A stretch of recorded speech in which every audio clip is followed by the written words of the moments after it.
Hello friends, एक बार फिर स्वागत है आपका अपने YouTube channel serious MP mathematics पर। फ्रेंड्स, जैसा कि आप लोग जानते हैं कि इन दिनों हम क्लास 10th में मैथ का चैप्टर 4 द्विघात समीकरण क्वाड्रेटिक इक्वेशन कर रहे थे। लास्ट वाले वीडियो में हम लोगों ने एक्सरसाइज 4.2 के कुछ प्रश्न किए थे। आज हम आगे के प्रश्नों की बात करते हैं। तो देखिए, हम लोगों ने शायद प्रश्न नंबर 2 में क्या कह रहा है कि उदाहरण 1 में दी गई समस्याओं को हल कीजिए। तो उदाहरण 1 पर चलते हैं हम लोग।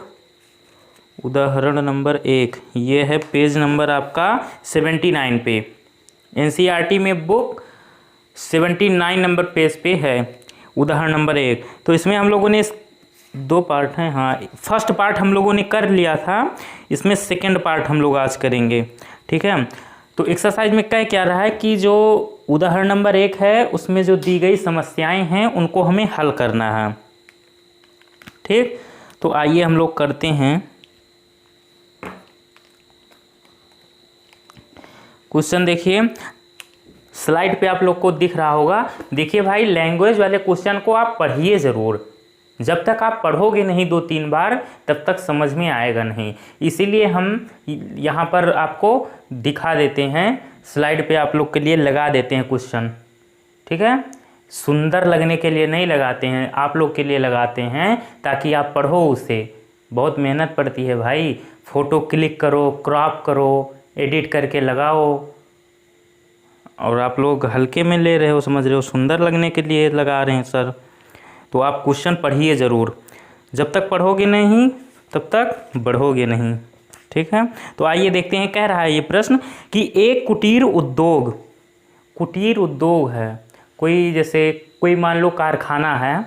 कुटीर उद्योग एक दिन में कुछ खिलौने निर्मित कर रहा है। किसी कारखाने में मान लीजिए आप कि एक दिन में कुछ खिलौने तैयार हो रहे हैं बनकर। प्रत्येक खिलौने का मूल्य रुपए में 55 में से एक दिन में निर्माण किए गए खिलौनों की संख्या को घटाने से प्राप्त संख्या के बराबर है। किसी एक दिन कुल निर्माण लागत रुपये 750 थी। हम उस दिन निर्माण किए गए खिलौनों की संख्या ज्ञात करना चाहेंगे। तो देखो, ज्ञात क्या करना चाहते हैं हम? उस दिन निर्माण किए गए खिलौनों की संख्या। तो जो हमें ज्ञात करना हो उसी को हम मान लेते हैं इसमें। तो मानेंगे हम लोग क्या? ये है क्वेश्चन नंबर हमारा 2 का सेकेंड पार्ट। हम मानते क्या हैं प्यारे? माना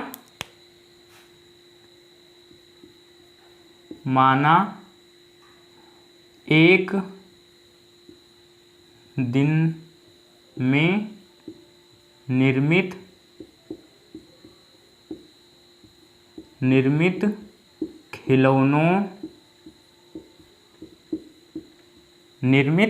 खिलौनों की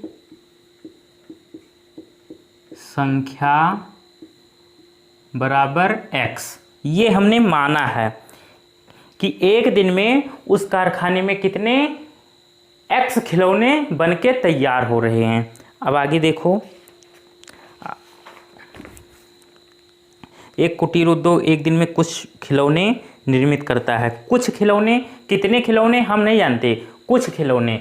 तो वही हमने माना है कि एक दिन में निर्मित खिलौनों की संख्या x। मान लीजिए एक दिन में x खिलौने बनते हैं। आगे, प्रत्येक खिलौने का मूल्य रुपए में 55 में से एक दिन में निर्माण किए गए खिलौनों की संख्या को घटाने से प्राप्त संख्या के बराबर है। ठीक है, अब आगे देखो क्या लिखने वाले हम लोग। तब प्रत्येक खिलौने का मूल्य, प्रत्येक खिलौने की निर्माण लागत।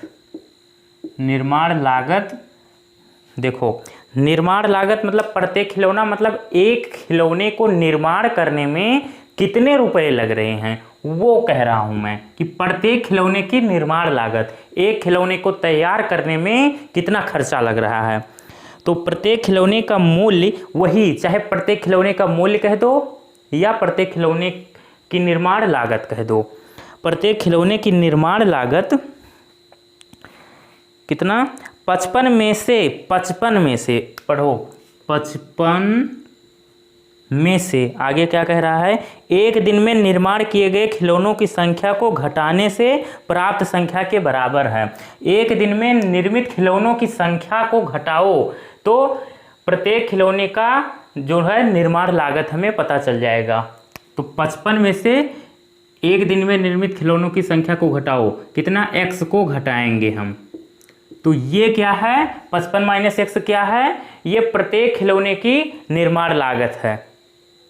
अब आगे देखो, आगे क्या होने वाला है, प्राप्त संख्या के बराबर, किसी एक दिन कुल निर्माण लागत रुपये 750 थी। अब देखो, कुल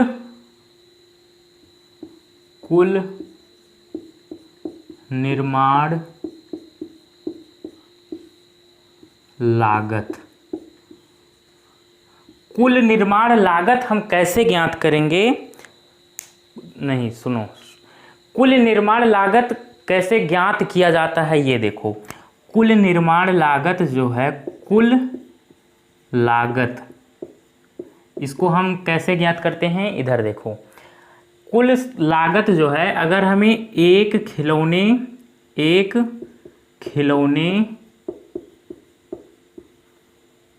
की कीमत, एक खिलौने की कीमत गुणे कुल खिलौनों की संख्या, कुल खिलौनों की संख्या का गुणा कर दें तो वो कुल लागत हमें पता चल जाएगी उससे। एक खिलौने की कीमत कितनी है और कुल खिलौनों की संख्या कितनी है, इनका अगर हम आपस में गुणा कर देंगे तो हमें कुल लागत पता चल जाएगी। ठीक है, तो यहाँ हम यही कॉन्सेप्ट लगा रहे हैं कि कुल निर्माण लागत उस दिन, लिख दो चाहे आप लिखना चाहो, उस दिन कुल निर्माण लागत एक दिन में निर्मित खिलौनों, एक दिन में निर्मित खिलौनों की संख्या और गुणे प्रत्येक खिलौने की निर्माण लागत, प्रत्येक खिलौने की निर्माण लागत।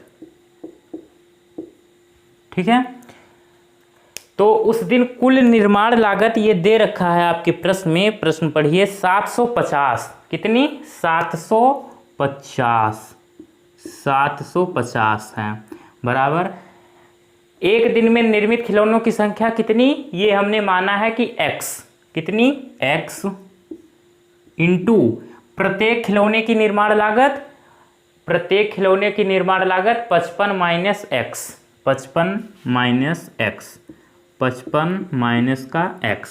अब देखो, अब यहाँ से आप क्या करेंगे, एक समीकरण प्राप्त कर लेंगे। देखो 750 बराबर x का 55 में करेंगे गुणा 55x, और माइनस है तो माइनस x का x में करेंगे x स्क्वायर। अब इस सबको इधर ले लो तो ये हो जाएगा क्या, x स्क्वायर, इधर माइनस में इधर आएगा प्लस में, 55x ये प्लस में इधर आएगा माइनस का हो जाएगा 55x, और इधर 750 है तो इसको रहने दो इधर 750। अब इधर क्या बचा, ये सब इधर आ गया तो इधर बचा क्या, 0। ठीक है, तो ये क्वाड्रेटिक इक्वेशन आ चुकी है, बातों में समीकरण बन जाता है प्यारे। अब देखो, अब क्या करेंगे, अब इस समीकरणों को हम हल करेंगे। समीकरणों को हल करना तो आपको आता ही है गुणनखंड विधि से। सबसे पहले क्या किया जाता है, एक्स स्क्वायर के गुणांक को और अचर पद को हम आपस में गुणा करते हैं। ठीक है, तो गुणा करिए, 750 को गुणा करेंगे एक्स स्क्वायर के गुणांक से, तो यहाँ एक्स स्क्वायर का गुणांक कितना है, जहाँ कुछ नहीं वहाँ 1, तो यहाँ 1 है एक्स स्क्वायर का गुणांक। तो 750 का जब गुणा करोगे आप किससे, 1 से, 750 का गुणा 1 से करोगे तो ये 750 ही आएगा। अब 750 को ऐसी दो संख्याओं में तोड़िए कि उनका अगर हम आपस में गुणा करें उन दोनों संख्याओं को तो वो 750 आए। लेकिन अगर हम उन्हें क्या करें, जोड़ें क्यों? क्योंकि अचर पद के सामने आप देखेंगे कि अगर जोड़ का चिन्ह है, प्लस है, तो उन दोनों संख्याओं को जोड़ने पर क्या आना चाहिए, x का गुणांक आना चाहिए। अगर अचर पद के सामने माइनस का चिन्ह है तो उन दोनों संख्याओं को घटाने पर x का गुणांक आना चाहिए। तो ऐसी दो संख्याएं हमें ज्ञात करनी है। तो आइए सबसे पहले इसका फैक्टर करते हैं 750 का। तो ये 2 3 6 और 2 7 14 1 2 5 6 10। फिर किससे कटेगा, 7 5 12 3 15 3 से, 3 एकम 3 3 दूनी 6 1 15 3 5 15 5 से जाएगा, 5 दूनी 10 5 3 15। फिर 5 5 25 5 दूनी 10 2 25 5 5 25 5 5 25 और 5 एकम 5। अब देखो 2 3 6 6 5 30 और 5 5 25 5 5 25। तो देखो क्या इससे काम हो रहा है। 30 का अगर गुणा करोगे 25 में तो 25 0 0 25 3 75, गुणा करने पे तो आ रहा है 750। अब देखो ये प्लस है ना, हाँ अचर पद के सामने प्लस है। तो क्या देखो कि 30 और 25 को जोड़ने पर x का गुणांक कितना, 55 आ रहा है या नहीं। तो जोड़ो, 30 + 25 करने पर कितना आ रहा है, 30 20 50 5 55। ये लो, अपना काम तो बन गया भाई। अतः वह संख्याएं कौन कौन सी हैं, 30 और 25 हैं। बस समस्या यहीं पर है। अगर संख्याओं को आप पता चल गया आपको निकालना, तो आगे और कुछ नहीं है। तो अब क्या होगा, x² माइनस, अब 55 को हम किस में तोड़ेंगे, 30 + 25 और x बाहर रहेगा ब्रैकेट के, ठीक, प्लस 750 बराबर में 0। अब x² माइनस का अंदर गुणा करोगे तो -30 और x के साथ हो जाएगा तो -30x। अब माइनस और प्लस माइनस, 25 का x से करोगे 25x प्लस 750 बराबर में 0।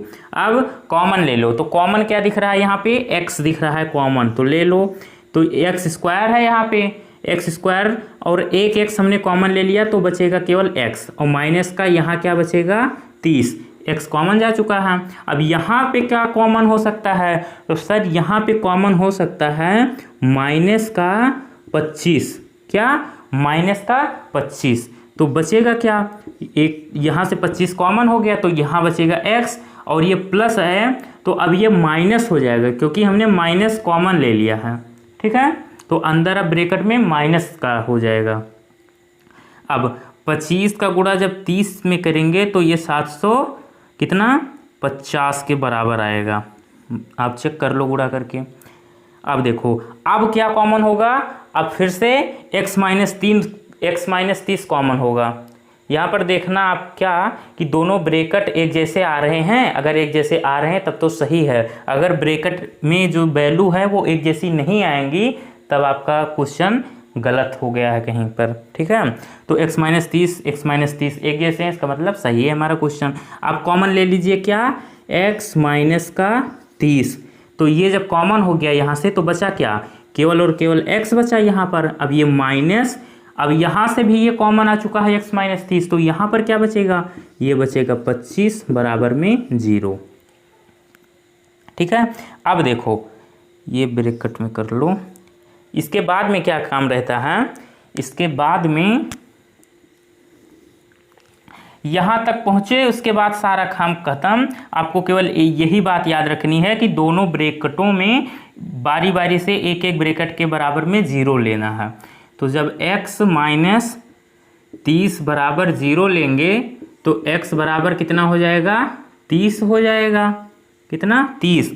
और जब हम x - 25 बराबर 0 लेंगे तो x बराबर कितना हो जाएगा, 25 हो जाएगा, ठीक है।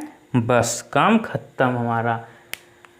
तो एक दिन में निर्मित खिलौनों की संख्या कितनी हो सकती है? या तो 25 या तो 30, दो आंसर हैं इसके। बस यही हमें इसमें क्या करना था, हम उस दिन निर्माण किए गए खिलौनों की संख्या ज्ञात करना चाहते हैं। तो ये संख्या हो गई, एक दिन में निर्मित खिलौनों की संख्या क्या है? 25 और 30, दोनों आंसर हो सकती हैं। तो आप इसका स्क्रीनशॉट ले लो। फिर हम बात करते हैं नेक्स्ट क्वेश्चन की। अब बात करते हैं नेक्स्ट क्वेश्चन की। तो अब हम बात कर रहे हैं प्रश्न नंबर 3 की। इसमें है, क्वेश्चन आपको स्लाइड पे दिख रहा होगा, ध्यान से पहले 1-2 बार पढ़ो क्वेश्चन, समझने की कोशिश करो कि हमसे कह क्या रहा है। ऐसी दो संख्याएं ज्ञात कीजिए कि जिनका योग 27 हो और गुणनफल 182 हो। ठीक है, तो आपको क्या पता चला इससे कि हमें दो संख्याएं ज्ञात करनी है कि अगर हम उनको आपस में जोड़ें, योग का मतलब होता है जोड़, तो वो 27 के बराबर हो। अगर उन दो संख्याओं को हम आपस में गुणा करें तो 182 के बराबर हो। तो आइए हम क्या करते हैं, सबसे पहले मानेंगे। ठीक है, तो हमें क्या करना है, मानना है। ये प्रश्न नंबर है 3, जी हाँ 3 है। तो मानिए, माना दो संख्याएं तो कह लो, माना पहली संख्या नाम दे दो, माना पहली संख्या बराबर x, माना पहली संख्या बराबर x।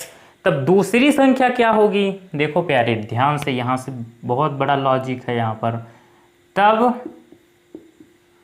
दूसरी संख्या बराबर, अभी नहीं लिखूंगा क्या होगी, पहले इधर समझो एक कॉन्सेप्ट आप। मान लो कि a + b बराबर 100। मान लो ये a इसको कह दो आप, मान लो ये हैं खटाई लाल, ये कोई है खटाई लाल के, ये मिठाई लाल यम, ये दो व्यक्ति हैं। कितने? दो व्यक्ति हैं, खटाई लाल और मिठाई लाल। तो अगर कहा इनके पास कुछ पैसे हैं थोड़े थोड़े, और उन दोनों लोगों के अगर पैसों को हम ऐड कर दें, जोड़ दें या उनका योग कर दें तो वो 100 रुपये के बराबर है। अब हम अगर ये ज्ञात करना चाहें कि उन दोनों के पास कितने कितने रुपए हैं तो कैसे ज्ञात करेंगे? हम कभी नहीं निकाल पाएंगे कितने कितने, जब तक हमें किसी एक का हमें पता न चल जाएगा। और अगर गलती से भी कहीं से पता चल गया भाई कि एक के पास इतने रुपए हैं तो दूजे का हम तुरंत निकाल लेंगे। तो अगर हमें किसी ने बता दिया कि खटाई लाल के पास 50 रुपए हैं तो हम तुरंत पता लगा लेंगे कि मिठाई लाल के पास कितने हैं। कैसे? कुल जितना हो उसमें से क्या करेंगे, घटा देंगे खटाई लाल का। तो कुल कितने, 100 रुपये में से 50 को घटा दो तो बचेंगे कितने, 50 बचेंगे। तो मिठाई लाल के पास भी 50 रुपये होंगे। ठीक है, तो अब देखो कॉन्सेप्ट मेरा क्या था, समझाए ये हम इतनी कहानी क्यों बताए वो देखो। माना पहली संख्या यक्स, बड़ा लिख दें, छोटा दिख रहा है यक्स। माना पहली संख्या यक्स, तब दूसरी संख्या क्या होगी? दूसरी संख्या हो जाएगी 27 माइनस यक्स। 27 माइनस यक्स कैसे? दो संख्या हैं, उनका योग 27 है। कितना? 27। और एक संख्या हमने मान लिया यक्स है, एक संख्या यक्स है, तो दूसरी कौन सी हो सकती है? 27 माइनस यक्स। ठीक है, तो एक यहां पर आप पॉइंट हमेशा याद रखना कि अगर दो चीजों का योग दिया हो तो आप क्या करना, एक को मान लेना और दूसरे को कुल जितना दिया हो योग उसमें से घटा देना। ये कॉन्सेप्ट आप ध्यान रखना, कैसे भी प्रश्न हो गर्दा कर देना इसी कॉन्सेप्ट से। तो दूसरी संख्या 27 माइनस यक्स हो जाएगी इस प्रकार से। अब आगे कह रहा है जिनका योग 27 हो और गुणनफल 182, मतलब इनको अगर हम जोड़ेंगे तो वो 27 के बराबर होगा, और अगर हम इनका गुणा करेंगे आपस में तो 182 के बराबर होगा। तो करिए गुणा, यक्स गुणा करेंगे 27 माइनस यक्स बराबर 182 के बराबर होगा। इनका गुणनफल जो है 182 के बराबर है। अपने मन से मैं कुछ नहीं कर रहा हूँ, प्रश्न आपका प्रश्न कह रहा है भाई। देखो अब x का 27 से करेंगे 27x माइनस और plus minus x into x square बराबर में 182। सबको इधर भेज दो आप, तो इधर जाएगा ये हो जाएगा एक्स स्क्वायर, ये इधर जाएगा 27x अभी प्लस में, इधर जाएगा माइनस का हो जाएगा माइनस का 27x, और इधर ये प्लस का ही है 182। अब बराबर में अब जीरो बचेगा। इसको मैंने इन दोनों पार्ट को इधर भेजा तो जीरो इधर बचेगा जीरो इधर नहीं बचेगा, लेकिन उससे कोई दिक्कत नहीं है यार, चाहे आप इधर जीरो लिखो चाहे इधर लिखो, कोई दिक्कत नहीं है। ये मैंने क्या लिख दिया 1812, ये 182। अब देखो अब क्या करना है हमें, गुणनखंड विधि से हम इसे सॉल्व कर लेंगे क्वाड्रेटिक इक्वेशन को। कैसे, कॉन्सेप्ट आपको पता ही है। सबसे पहला काम हमारा क्या रहता है कि एक्स स्क्वायर के गुणांक को और अचर पद को हम आपस में गुणा करते हैं। उसके बाद में देखते हैं कि अचर पद के सामने का चिन्ह कौन सा है हमारा। अगर प्लस है तो हमें दो ऐसी संख्याएं ज्ञात करनी हैं कि जिनको अगर हम प्लस करें तो एक्स का गुणांक मिले, और अगर हम उनको आपस में गुणा करें तो वो इनके जो गुणनफल हैं उसके बराबर आए। किसके, अचर पद के गुणांक और एक्स स्क्वायर के गुणांक और अचर पद के। तो देखिए जब हम अचर पद है हमारा 182 और एक्स स्क्वायर का गुणांक कितना है, 1 है, कुछ नहीं तो 1, ये बराबर हो गया 182। अब 182 को हम ऐसी दो संख्याओं में तोड़ेंगे कि जिनको अगर हम जोड़ें तो वो x का गुणांक 27 आए, और अगर गुणा करें तो 182 आए। तो इसको पहले फैक्टराइज करिए आप, गुणनखंड करिए, 2 9 18 और 2 कम 2, 2 से तो कटेगा नहीं, अब 3 से कट जाएगा, 3 से भी नहीं कटेगा, 9 1 10 नहीं कटेगा, 7 से कट जाएगा, 7 एकम 7, 2 7 त्रिक 3 7 त्रिक 21, 13 7 91, ठीक है, और 13, तो 2 7 14 और 13 कम 13, ठीक है, तो 14 गुणे 13, 14 गुणे 13, 14 3 42, 4 14 कम 14 और 4 18, ठीक है। तो 14 और गुणे 13 182 होता है, और आप क्या अचर पद के सामने प्लस लगा है ना, तो अब इनको जोड़ो तो देखो कितना आता है। तो अगर हम 14 और 13 को जोड़ते हैं तो 4 3 7 और 1 1 2, ये लो अपना काम तो बन गया यार, 27 आ गया, और गुणा करने पर 182। तो बस यही तो करना है कि गुणा करने पर 182 आए और जोड़ने पर x का गुणांक 27 आए। तो अतः वो संख्याएं कौन कौन सी हैं, 14 और 13। तो आइए क्या करते हैं हम, एक्स स्क्वायर माइनस 27 को हम किस में तोड़ेंगे, 14 प्लस 13, 14 प्लस 13, बाहर x प्लस 182 बराबर में 0। अब ब्रैकेट को खोलिए, माइनस के अंदर गुणा करेंगे तो -14 और 14 का x से करेंगे तो 14x, माइनस और प्लस माइनस 13, 13 का x में करेंगे गुणा तो 13x, प्लस का 182 बराबर में 0, ठीक है। अब देखो यहाँ गलत हो गया, क्या देखो भाई, यहाँ x भी होगा इसके साथ में, -14x माइनस 13x प्लस 182 बराबर 0। अब देखो अब कॉमन होगा x, क्या कॉमन होगा, x, इन दोनों में कॉमन लेंगे और इन दोनों में कॉमन लेंगे, तो यहाँ से कॉमन आ गया x, तो यहाँ x स्क्वायर है, एक x कॉमन ले लिया तो एक x बचेगा, माइनस है तो माइनस, x कॉमन जा चुका, बचा क्या 14। अब यहाँ से कॉमन क्या होगा, माइनस का 13 कॉमन होगा, तो यहाँ बचेगा x, और यहाँ प्लस था माइनस हो गया, क्यों, क्योंकि माइनस हमने कॉमन लिया है। तो यहाँ क्या बचेगा, 13 कम 13, 5 18 52, 13 चौका 52, 14 बराबर 0। अब देखो दोनों ब्रैकेट एक जैसे दिख रहे हैं आपको, अगर एक जैसे दिख रहे हैं तब तो सही है क्वेश्चन, अन्यथा क्वेश्चन गलत हो गया। तो x माइनस 14 x माइनस 14 एक जैसे हैं, इसका मतलब सही है। अब हम कॉमन लेंगे, इन ब्रैकेट को हम कॉमन ले लेंगे, x माइनस 14, तो x माइनस का 14 कॉमन हो गया। तो यहाँ से ये ब्रैकेट कॉमन हो गया, तो बचा क्या, x बचा। तो आप इसको ब्रैकेट में x लिख लो। अब यहाँ की बात करें तो यहाँ से भी कॉमन चला गया है x माइनस 14, तो यहाँ क्या बचा, यहाँ ये पूरा जा चुका कॉमन, तो यहाँ बचा केवल माइनस का 13 बराबर में 0।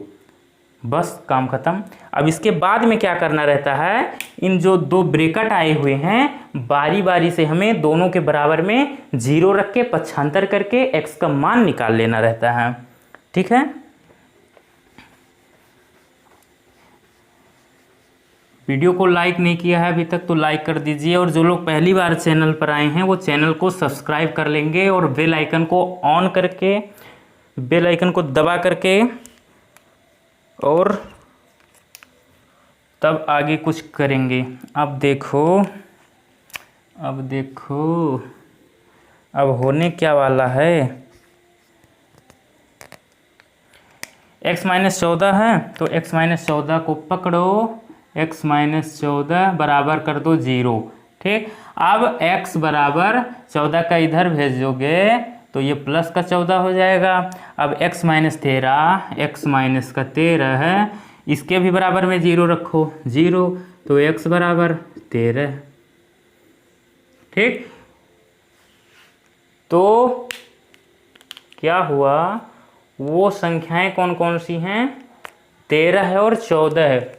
अगर हम देखें तो x हमने पहली संख्या माना है, x क्या माना है, x माना है, तो x का 2 मान आ रहा है, 13 और 14 है। तो अगर देखो आप तो 13 और 14 है, 13 और 14 का अगर हम योग करें तो 27 हो रहा है, 14 14 28 और 1 कम करो 27, और अगर हम गुणा करें तो 182 आ रहा है। तो अतः वह संख्याएं कौन कौन सी होंगी, अतः वह संख्याएं 13 व 14 हैं। ये हमें दो संख्याएं मिल चुकी, कौन कौन सी, 13 और 14। तो आप इसका स्क्रीनशॉट ले लो। फिर हम बात करते हैं अब नेक्स्ट क्वेश्चन की। अब हम बात करते हैं नेक्स्ट क्वेश्चन की, क्वेश्चन नंबर 4। इसमें कह रहा है दो क्रमागत धनात्मक पूर्णांक ज्ञात कीजिए जिनके वर्गों का योग 365 हो।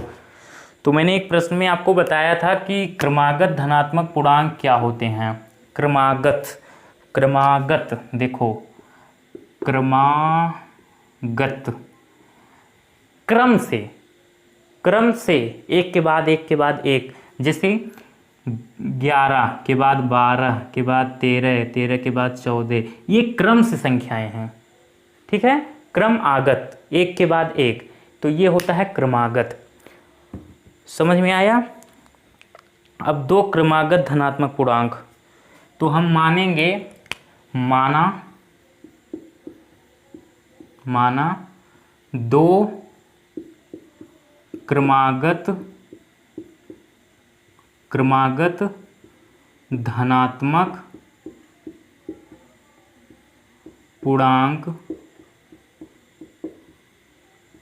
x तथा, अब देखो पहला हमने क्या माना है, पहला क्रमागत धनात्मक पूर्णांक x, तो दूसरा क्या होगा, दूसरा x+1 हो जाएगा, तीसरा x+2, चौथा x+3, ऐसे ऐसे एक एक जोड़ते रहना है आपको। तो पहला x तथा x+1 है।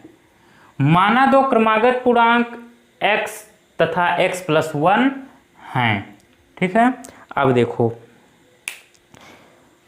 दो क्रमागत पूर्णांकों जिनके वर्गों का योग 365 है। अब आगे मतलब समझो इसका, कि अगर इन पूर्णांकों का हम वर्ग करें और वर्ग करके अगर हम जोड़ दें तो वो किसके 365 के बराबर होगा। तो प्रश्नानुसार अकॉर्डिंग टू क्वेश्चन, प्रश्नानुसार इनके वर्गों का योग, तो वर्ग कीजिए।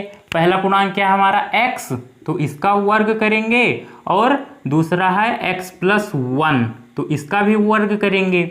अब कह रहा है क्या कि जिनके वर्गों का योग, योग शब्द के लिए हम यहाँ पर क्या कर रहे हैं, प्लस का चिन्ह लगा रहे हैं। इनके वर्गों का योग 365 के बराबर है, 365 के बराबर है।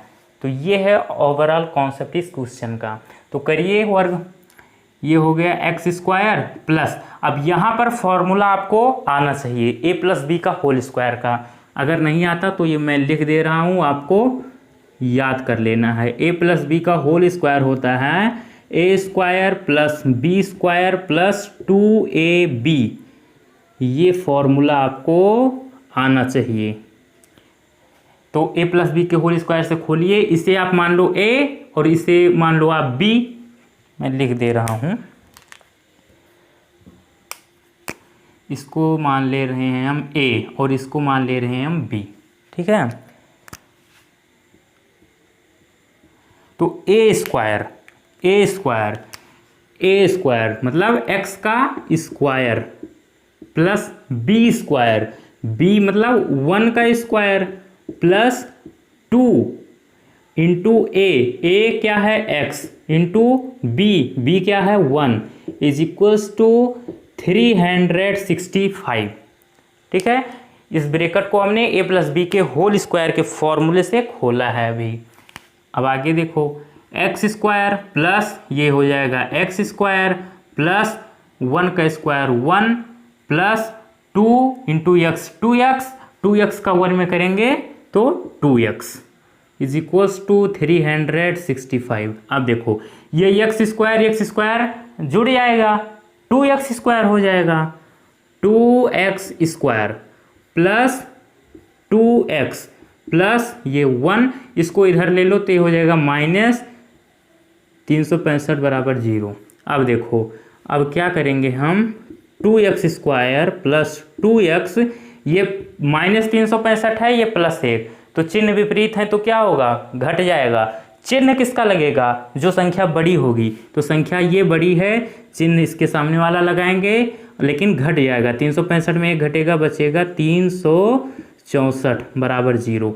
अब यहाँ से कॉमन दिख रहा है हमें 2, तो 2 कॉमन ले लो, तो यहाँ से 2 कॉमन चला गया, बचा एक्स स्क्वायर, यहाँ बचा एक्स, यहाँ देखो कॉमन लेने का मतलब होता है भाग देना। तो जब 364 में आप 2 का भाग दोगे तो देखो क्या आएगा, 2 कम 2, ये यहाँ 3 है, 16, 2 अट्ठे 16 और 2 दूनी 4। जब इसका आप भाग दोगे तो 182 आएगा, आप चेक कर लेना, 182 बराबर में 0। अब देखो x square plus x minus का 182 इज इक्वल्स टू 0, और ये 2 अभी इसके साथ मल्टीप्लाई में है, इधर जाएगा तो डिवाइड में हो जाएगा। और किसी भी भिन्न में अगर भिन्न का अंश 0 है तो पूरी भिन्न 0 हो जाती है। ठीक है, तो एक्स स्क्वायर प्लस का एक्स माइनस का 182 बराबर में ये 0 हो जाएगा। ठीक है, आगे देखो, अब ये क्वाड्रेटिक इक्वेशन आ चुकी है हमारी, अब इसे हम गुणनखंड विधि से हल करेंगे। तो गुणनखंड विधि से समीकरण हल करना आपको आ चुका है। कैसे, क्या तरीका है, सबसे पहला काम कि एक्स स्क्वायर के गुणांक को और अचर पद को हम गुणा करते हैं। तो करिए गुणा, एक्स स्क्वायर का गुणांक है 1 और अचर पद है हमारा 182, तो इसको गुणा करेंगे तो आएगा 182।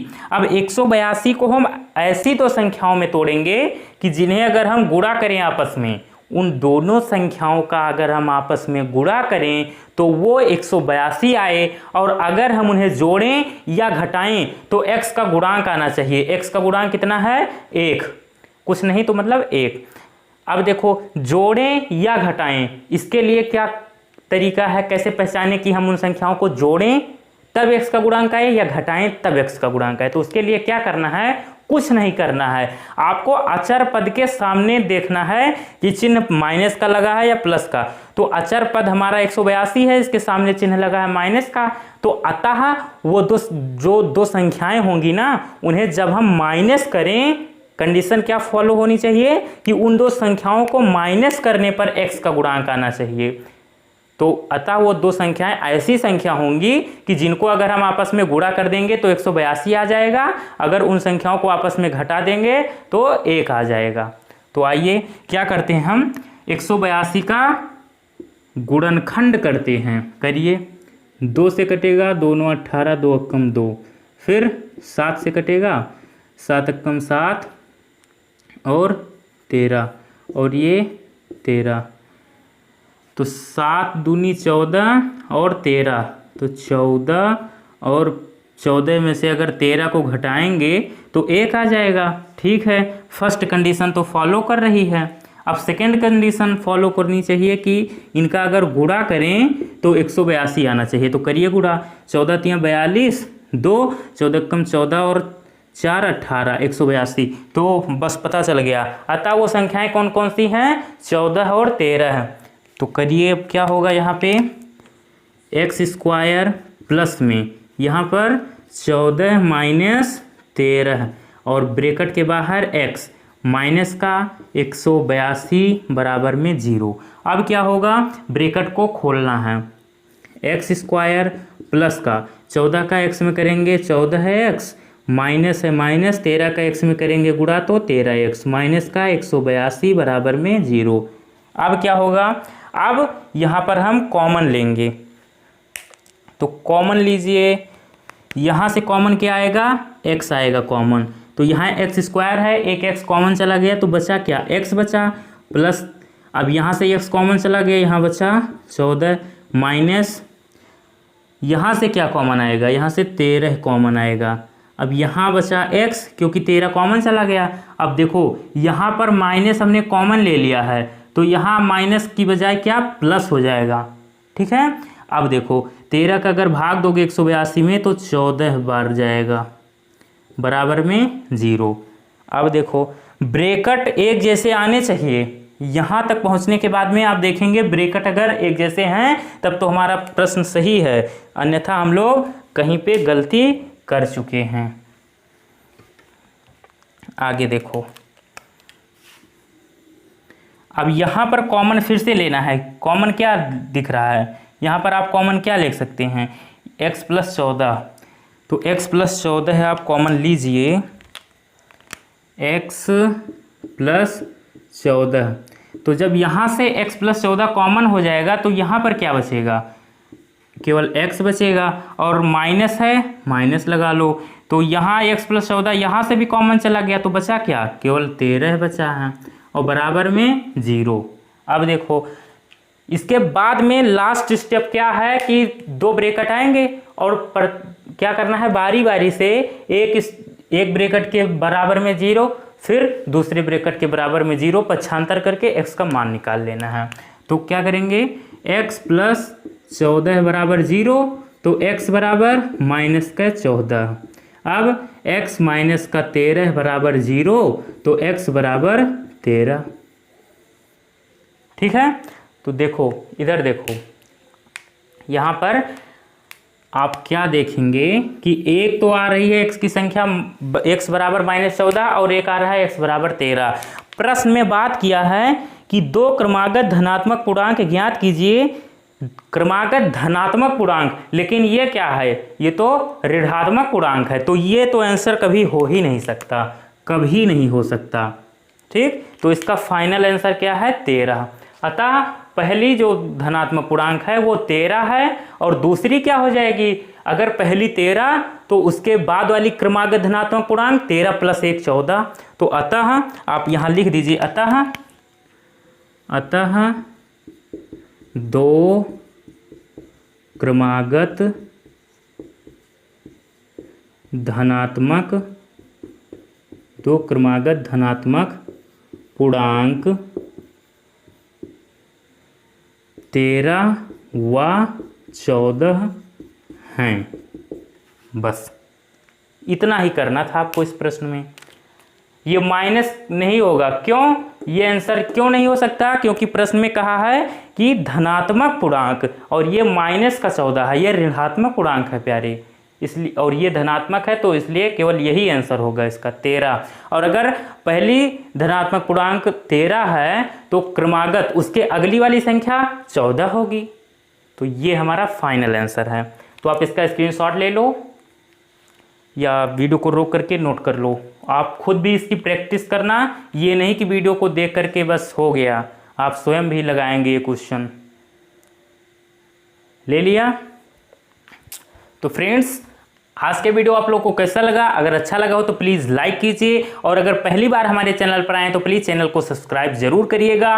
बेल आइकन को ऑन करके ऑल पर क्लिक कर लीजिएगा, जिससे हमारे आने वाले वीडियो की नोटिफिकेशन आपके पास पहुंचते रहेंगे। तो फ्रेंड्स, आप लोग मैथ में एकदम मतलब गर्दा करने वाले हो। क्यों? क्योंकि एनसीईआरटी के सारे प्रश्नों करने के बाद में हम एक से एक क्वेश्चन आप लोग के लिए लेकर आ रहे हैं अदर बुक से। बहुत मज़ेदार क्वेश्चन, मतलब मैथ में तो आप महारत हासिल कर लोगे। अगर वास्तव में आप मैथ पढ़ना चाहते हो तो बहुत सही जगह आप आ चुके हो। अभी तक आप बहुत पता नहीं किस अंधेरे में थे, लेकिन अब आप बहुत सही जगह पर आ चुके हो। मैथ की तो टेंशन ही छोड़ दो, 100 में 100 दिलाने का वादा। बस ऐसे वीडियो देखने से नहीं आएगा, आपको भी मेहनत करनी पड़ेगी हमारे साथ साथ में। ठीक है? तो फ्रेंड्स, आप लोग खूब मेहनत करिएगा। जो हम प्रश्न कराते हैं देखने के बाद में आप स्वयं भी उसको करिएगा, 1-2 बार आप स्वयं भी प्रैक्टिस करिएगा। और पीछे हम लोग chapter number 1, chapter number 2, chapter number 3 जो कर चुके हैं उसकी आप लोग प्रैक्टिस जरूर करिएगा, वरना जितनी मेहनत से आप उसको पढ़े थे सब उड़ जाएगा। मैथ प्रैक्टिस मांगती है, जितनी प्रैक्टिस करोगे उतनी ही बेस्ट आपकी बेटर हो जाएगी मस्त। जब तक आप प्रैक्टिस नहीं करोगे मैथ आएगी नहीं। मैथ चिल्ला चिल्ला के कहती है आई एम ए प्रैक्टिस। ठीक है? तो आप पीछे के एक्सरसाइज जो ख़त्म कर चुके हैं चैप्टर उनको रिवाइज ज़रूर करिएगा। तो हम लोग अब मिलते हैं एक नए वीडियो में। Bye bye, see you.